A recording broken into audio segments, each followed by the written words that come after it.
There's a book about investing that costs more than a used car. It sells for $2,000, sometimes more. And the man who wrote it? He'd rather you never buy it. In fact, he only ever printed about 5,000 copies. Then he walked away. Right, margin of safety. His name is Seth Klarman. Wall Street calls him the Oracle of Boston. He runs one of the most secretive funds on earth, and he's done it while barely giving an interview in 40 years. Warren Buffett keeps a copy of his book on the shelf. And today, I'll show you the 3 habits that made this quiet man a billionaire. The third one goes against everything the market tells you to do. In 1991, Klarman published Margin of Safety. It sold for about $25. It didn't sell well. So it went out of print, and something strange happened. Investors who read it realized it was gold. Demand exploded. But supply was frozen at roughly 5,000 copies. And that's how a $25 book became a $2,000 collector's item. Here's the part one love. Klarman could reprint it tomorrow and make a fortune. He won't. He said the book was a product of its time, and he's not interested in cashing in. Think about that. Most people would milk a bestseller forever. He just let it go. And the philosophy inside that book? It's the same one that built his empire. So let's open it up. Klarman founded the Baupost Group in 1982. The name comes from the surnames of his founding partners, not from Klarman himself. He started with about $27 million. Today, Baupost manages somewhere around 27 to 30 billion. That's not a typo.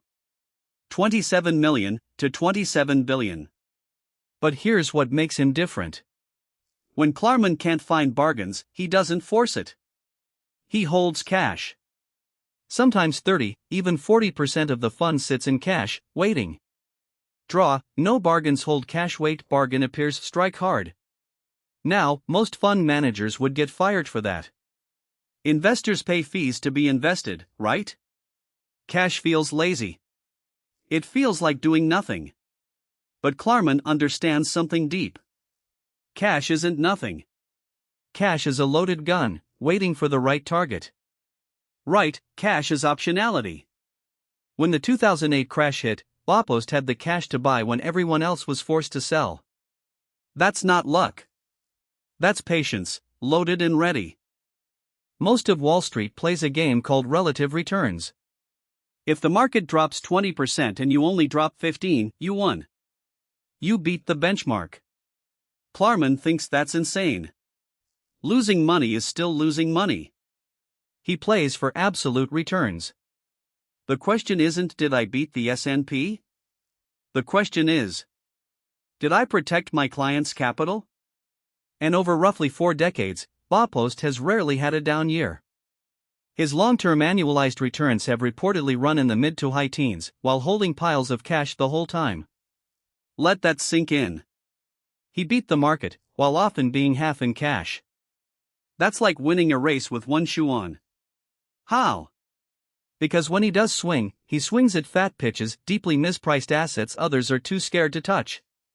Draw, ignore 100 pitches, wait for the fat pitch, swing hard.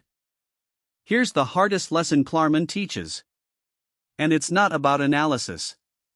It's about temperament. The market screams at you every single day. Buy this. Sell that. You're missing out. Do something. Klarman's edge is that he can ignore the noise. He builds his margin of safety by buying $1 of value for 50 cents. If he can't, he waits. No FOMO. No chasing. Just discipline. Right, buy $1 of value for 50 cents. And this is where most investors get it completely wrong. They think investing is about action, constant buying and selling. But Klarman proves the opposite. The best investors often do nothing for long stretches. The money is made in the waiting. Remember, this is educational, not financial advice. Always do your own research. But the principle is timeless: protect your downside first, and the upside takes care of itself. So what's the one thing to remember about Seth Klarman? It's this. He got rich by refusing to be busy. He treated cash as a position, not a failure. He measured himself by what he didn't lose, not by what he chased. Price is what you pay. Value is what you get. And sometimes, the smartest move on the board is to make no move at all. Right, the money is made in the waiting. So let me ask you this. Could you sit in cash for 2 years, watching everyone else get rich around you, and stay disciplined? Be honest. Tell me in the comments.